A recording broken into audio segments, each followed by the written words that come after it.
Hello everyone. So guys newspaper reading the Hindu है guys. ये the Hindu Friday 7 मई 2021। तो आज इसका फ्रंट पेज देखते हैं गाइज। देखिए यहाँ जो हेडलाइन है ये लिखा है कि supreme court wants formula on oxygen supply ahead of third wave. इसका मतलब क्या है? देखिए प्रेजेंट इंडेफिनिट के अंदर ज़्यादातर आपको हेडलाइंस देखने को मिलते हैं। कभी कभी वो आपको V3 में भी दिखाई देता है। अगर V3 है तो हम उसको पैसिव समझते हैं गाइस। तो यहाँ पर प्रेजेंट इंडेफिनिट है कि सुप्रीम कोर्ट वांट्स, यानी कि सुप्रीम कोर्ट चाहती है, क्या चाहती है? फार्मूला ऑन ऑक्सीजन सप्लाई, कि ऑक्सीजन सप्लाई पर कोई फार्मूला सुप्रीम कोर्ट चाहती है ahead of third wave. Ahead of का मतलब होता है से पहले। थर्ड वेव का मतलब है कि कोरोना का जो एक तीसरा वेव आएगा, तो तीसरे वेव से पहले सुप्रीम कोर्ट चाहती है कि एक करेक्ट फार्मूला हो ऑक्सीजन सप्लाई पर। आगे देखते हैं। It draws government attention to reports, यानी कि ये रिपोर्ट की तरफ गवर्नमेंट के ध्यान को खींचती है।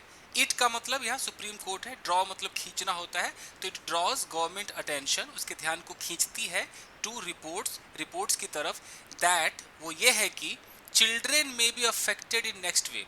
ये जो तीसरा वेव आएगा उसमें जो बच्चे हैं वो अफेक्टेड हो जाएंगे। बच्चों के लिए ये थोड़ा संकट वाला टाइम आएगा, ऐसा कहा जा रहा है। मतलब ऐसा रिपोर्ट बता रहा है कि जो तीसरा वेव आएगा उसमें बच्चे लोगों को काफ़ी खतरा है कोरोना से। आगे देखते हैं। देखिए, the Supreme Court on Thursday highlighted the need for the union government to start preparations for oxygen allocation to the states and its supply and distribution ahead of a third wave of the COVID-19 pandemic। यहाँ पे full stop है दोस्तों। इसका मतलब क्या है? The Supreme Court on Thursday, बीच में आपको डेट वगैरह दिखा दिया जाएगा, दिन वगैरह दिखा दिया जाता है, तो ऑन प्रपोजिशन का इस्तेमाल होता है कि थर्सडे को सुप्रीम कोर्ट ने हाईलाइट किया। हाईलाइट का मतलब है कि उसको दिखाया, दर्शाया, हाईलाइट किया। किस चीज़ को हाईलाइट किया?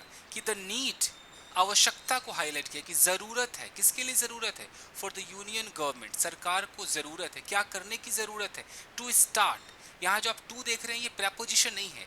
टू स्टार्ट ये इन्फिनिटिव है, पर्पस को बताता है कि ज़रूरत है स्टार्ट करने की। क्या स्टार्ट करना है? प्रिपरेशन, तैयारी की, तैयारी को शुरू करना है। किसकी तैयारी है? तो for oxygen allocation to the states, यानी कि सुप्रीम कोर्ट ने इस बात को हाईलाइट किया कि जो सरकार है उसको ज़रूरत है कि वो एक तैयारी शुरू करे। किस चीज़ की तैयारी है? कि वो ऑक्सीजन का जो एलोकेशन है, यानी कि एलोकेशन का मतलब है कि एलोकेट करे, किसको कितना हिस्सा जाएगा ऑक्सीजन, जो बंटवारा होता है वो करे स्टेट्स को, and it's supply and distribution ahead of the third wave of the covid pandemic, यानी कि जो तीसरा वेव आएगा कोविड-19 पैंडमिक का, उससे पहले ही जो भी इसका एलोकेशन है, सप्लाई है, डिस्ट्रीब्यूशन है, ये जो राज्यों को करना है उसकी तैयारी को शुरू कर दे जो गवर्नमेंट है। ऐसा सुप्रीम कोर्ट ने हाईलाइट किया। ठीक है जी, आगे देखते हैं। The court drew the attention of the government to reports that children may be affected in the next week। Court ने खींचा, ध्यान को खींचा, गवर्नमेंट के ध्यान को खींचा उन रिपोर्ट्स की तरफ कि रिपोर्ट्स ये है कि children may be affected. May be का मतलब क्या होता है? चांसेस होता है। 50-50 की बात हो तो मे बी हम इस्तेमाल करते हैं, मॉडर्न ऑक्सिलरी वर्ब है। तो मे बी अफेक्टेड, बच्चे अफेक्टेड हो सकते हैं इन द नेक्स्ट वेव, अगला जो वेव आएगा। आगे देखते हैं। अ bench of justices D.Y. Chandrachud and M.R. Shah said, यानी कि दो जजेस का बेंच था। तो देख रहा, बेंच ऑफ जस्टिसेस, जो जस्टिस थे D.Y. चंद्रचूड़ थे और M.R. शाह थे। तो सेड, इन्होंने कहा कि the government needed to finalise a formula for allocation, supply and distribution of oxygen in a scientific manner ahead of the coming wave. कि जो गवर्नमेंट है, नीडेड, इनको ज़रूरत है कि वो फाइनलाइज करे, एक फार्मूला निकाले, एक फार्मूला को फाइनल कर ले कि ये फार्मूला भैया हम फाइनल करते हैं कि एलोकेशन हो, मतलब ऑक्सीजन का जो बंटवारा है, जो सप्लाई डिस्ट्रीब्यूशन है ऑक्सीजन का, वो एक साइंटिफिक मैनर से इस अगला जो वेव आने वाला है उसके पहले हो जाए। तो गवर्नमेंट को ये करने की ज़रूरत है। ठीक है जी, चलिए आगे देखते हैं। इट सेड, इसने कहा, इट मतलब जो बेंच है उसने कहा कि the rough and ready formula devised presently on the oxygen for bed arrangement would hardly work। देखिए, इट सेड, इसने कहा कि rough and ready, rough and ready का मतलब क्या होता है? कि अभी कच्चा है, ये पूरा परिपक्व नहीं हुआ, फटाफट आपने तैयार किया। तो रफ एंड रेडी का मतलब है कि ठीक है, काम चलाऊ है तो काम चलाऊ कह लीजिए कि रफ एंड रेडी जो फार्मूला तैयार किया था, तो फार्मूला के बाद यहाँ लिखा है कि डिवाइज्ड लिखा है, डिवाइज्ड प्रेजेंटली। डिवाइस का मतलब होता है कि मतलब कोई तरीका आप ढूंढ निकालते हैं तो डिवाइस है। तो रफ एंड रेडी का जो फार्मूला है जिसको ढूंढा गया, डिवाइस किया गया प्रेजेंटली यानी कि हाल ही में, करेंटली ऑन द ऑक्सीजन पर फॉर बेड अरेंजमेंट के लिए, तो वुड हार्डली वर्क, ये मुश्किल से ही काम करेगा। ये जो रफ एंड रेडी वाला जो फार्मूला है ये उतना काम नहीं करेगा। हार्डली का मतलब है न के बराबर काम करेगा। आगे देखते हैं।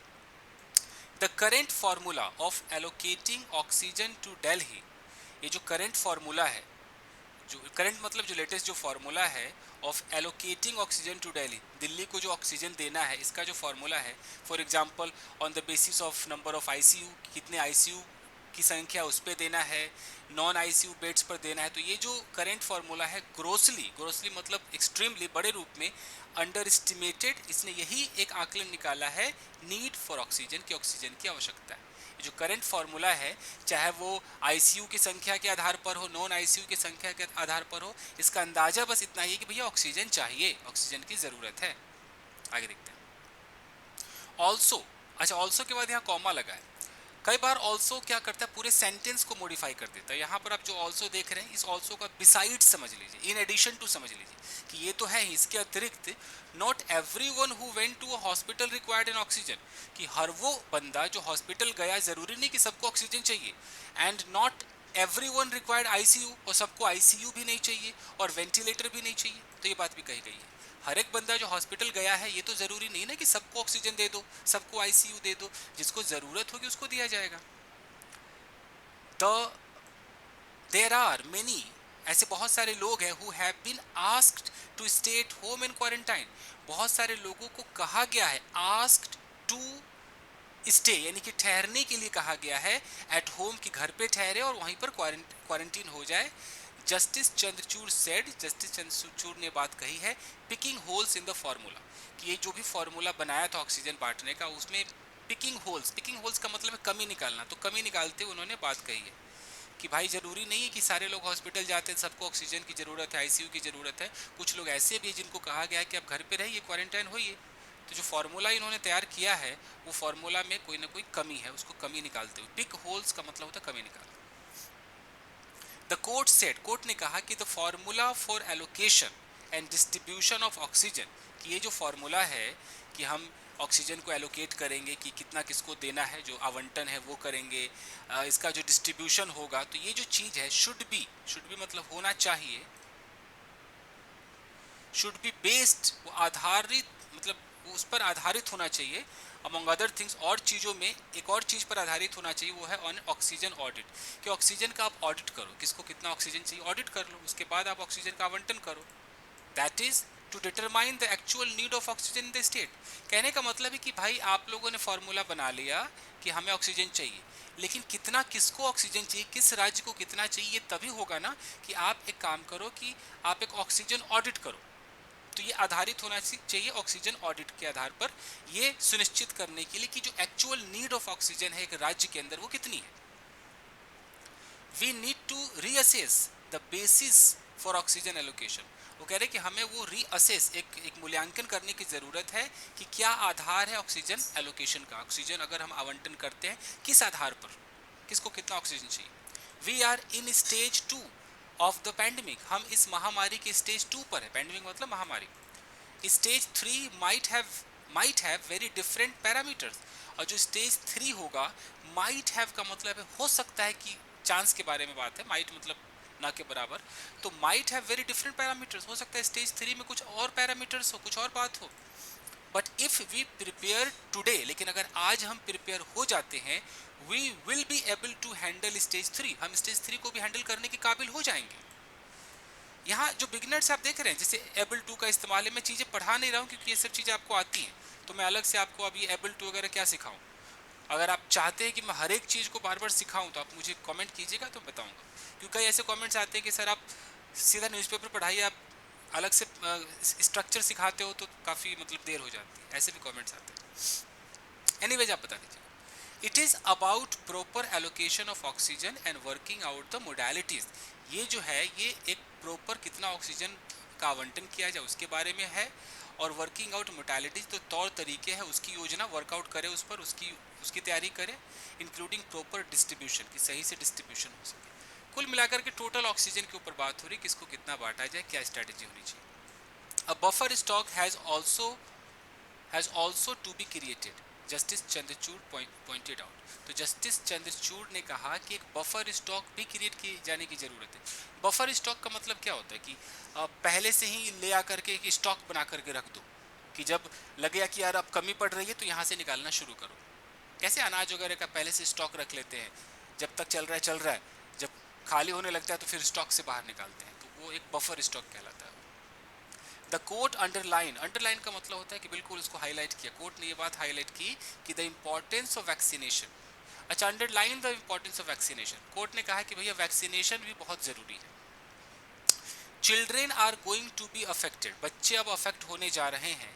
They will be taken into hospital, उन्हें हॉस्पिटल्स ले जाया जाएगा। They will be accompanied by parents, तो वो पेरेंट्स के साथ जाएंगे। आगे देखते हैं। तो vaccination needs to be done, it stated. तो भाई कोर्ट ने कहा कि भैया वैक्सीनेशन तो करना ही करना है, बहुत ज़रूरी है। सॉलिसिटर जनरल तुषार मेहता, फिर कॉमा है, वाइल इन्फॉर्मिंग द कोर्ट को इन्फॉर्म करते समय दैट 730.7 MT यानी कि metric tons of oxygen was received in Delhi, Delhi में इतना ऑक्सीजन रिसीव हुआ था वेंसडे को, as directed by the bench, जैसा कि कोर्ट ने कहा था। तो जो सॉलिसिटर जनरल तुषार मेहता है अग्रीड, तो ये जो देख रहे हैं ना, ये सब्जेक्ट है और अग्रीड वर्ब है, तो वो अग्री हुए, सहमत हुए that a minimum fault prone formula for oxygen supply allocation and distribution was the need for the hour. Need for the hour की उस वक्त की जो आवश्यकता थी वो क्या थी, मिनिमम फॉल्ट प्रोन फार्मूला। अब ये टेक्निकल टर्म है, इसका मतलब मुझे भी नहीं पता। प्रोन का मतलब देखें तो प्रोन का मतलब झुकाव होता है, जैसे मैं बोलूँ कि यार प्रोन टू कोल्ड, तो सर्दी से आप मतलब ज़्यादा प्रभावित होते, झुकाव होता है। मिनिमम का मतलब कम होता है, फोल्ट का मतलब कमी होता है। तो मिनिमम फोल्ट प्रोन फार्मूला, कि ऐसा कोई फार्मूला हो जिसमें मिनिमम फोल्ट हो, ज़्यादा फोल्ट की तरफ झुकाव ना हो, वैसे ट्रांसलेट करके देख सकते हैं। तो उन्होंने वो अग्री हो गए कि एक minimum fault prone formula for oxygen supply allocation और डिस्ट्रीब्यूशन जो है वाज द नीड, वही आवश्यकता थी फॉर द आवर, यानी उस वक्त की ज़रूरत यही थी कि ज़्यादा कोई फोल्ट ना हो। The government agree to revisit the formula, government मान गए कि ठीक है फार्मूला को फिर से देखेंगे। टोटल बात उस फार्मूले की है कि ऑक्सीजन का आपका क्या स्ट्रैटेजी है, क्या फार्मूला है, किस आधार पर ऑक्सीजन चाहिए, उसी के बारे में सारा न्यूज़ है।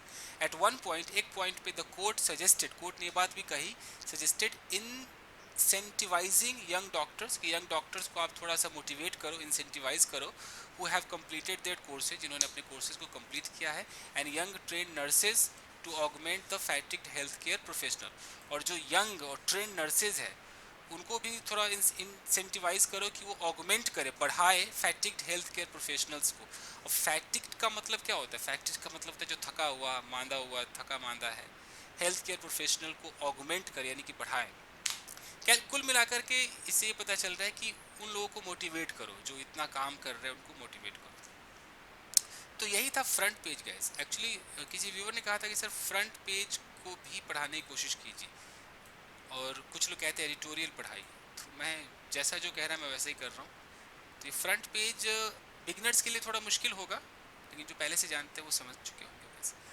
तो मैं ये अपने टेलीग्राम चैनल पे न्यूज़पेपर डाल देता हूँ, आप वहाँ से देख लीजिए। आज मैंने इसमें कुछ अलग से पढ़ाया नहीं है, अगर आप चाहते हैं कि मैं हर एक छोटी चीज़ को पढ़ाऊँ, जैसे कि एबल टू हो गया, ये सब चीज़ें हो गया, तो आप मुझे बता दिया कीजिएगा। चलिए आज के लिए इतना है दोस्तों, मिलते हैं अगले वीडियो में। Till then take care, keep practising and have fun. Thank you guys.